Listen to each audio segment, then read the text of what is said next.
Hi, so if you have watched my previous video, which I'm pretty sure 5 of you guys have watched it, then I hope you'll remember that in that video I have talked about my art goal or art resolution of 2024.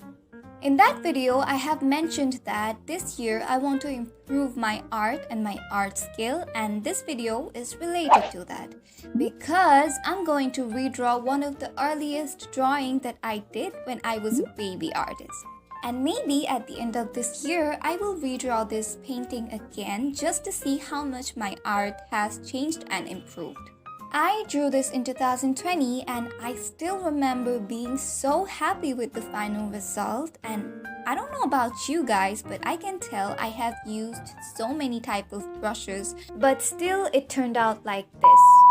So I decided in this video I'm going to draw with only one brush. Yeah, I know it's such a unique idea. But hey, I just wanted to know, can you make a good painting by using only one brush? So today, I'm going to use a round brush. And it's a default brush in Photoshop. And you know, there is almost nothing that a round brush can't do. For example, if you want a sketch brush, you can just turn on the shape dynamic and turn on the pressure opacity and you're good to go. And for color blocking, just turn off the shape dynamic and turn off the pressure opacity. And if you want a brush for rendering, just go back to pressure opacity and turn that on. And that's it. It's more than enough to start a painting. Now let's start the drawing. I'm doing a rough sketch, and to be really honest with you guys, I usually use the same round brush for my rough sketch or my line art. So it's not that challenging for me. So I'm quite cool with it till now.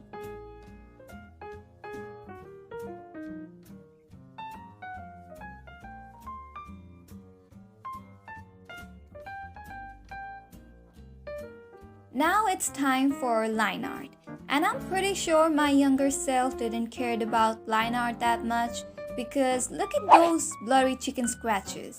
And if you don't like to draw line art, that's totally fine. But if you're struggling with chicken scratches, then just make sure your lines are at least connected with each other, unlike this.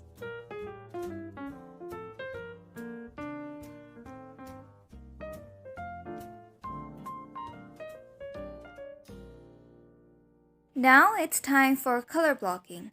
I kept the pose and the outfit quite similar to the previous one. It's not like you have to do it, but I did it, so... And I can tell in the original one, I was going for a cutesy art style, so I added some cloud on her sweater because I thought that was cute. And let's not forget to add some blush. Time for shading. I'm using a multiply layer for that. Oh, by shading, I just remembered. Look at those muddy airbrush shading that I did back then. I mean, you guys, that's a crime. And don't get me wrong, I'm not saying that airbrush is bad. That's a controversial topic, but in my opinion, I really like airbrush. It's just you have to know how to use it properly. But now for shading, I'm using lasso tool in some areas so there will be balance between hard edges and soft edges. And I'm really happy about the fact that my art process is not the same as few years ago because that means that I'm constantly learning and improving, which is a good sign to be really honest. And for the background, I kept it simple. I think it's better than whatever this is. Let's add highlight to the hair.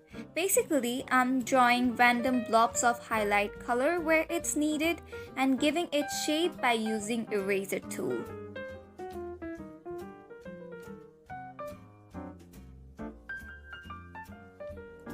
But in the halfway of the process, the whole painting started to look kinda boring to me, so I decided to add a dramatic light source.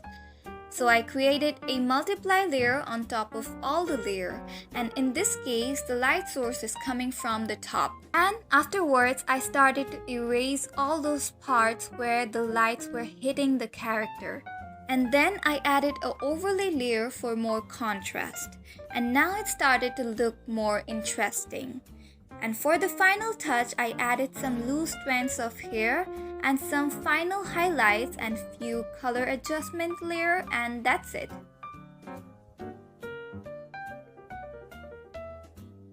I don't think that this is the best piece that I have ever made, but I think it's better than the original one that I drew in 2020, which was the whole point of this video. In conclusion, I'm not saying that custom brushes are bad and you shouldn't use that, even though you have to use custom brushes in specific areas. What I'm trying to say is, in my opinion, you don't need any fancy brushes to make a good painting. This happens to beginners a lot. If you don't have enough skill to make a good painting by using some basic brushes, then I think you wouldn't know how to use all those custom brushes, and you're going to overwhelm yourself by that. This happened to me when I was a beginner artist.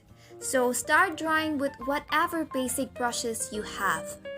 And that's it for today. I hope you enjoyed this video, and I'll see you in my next one. Bye!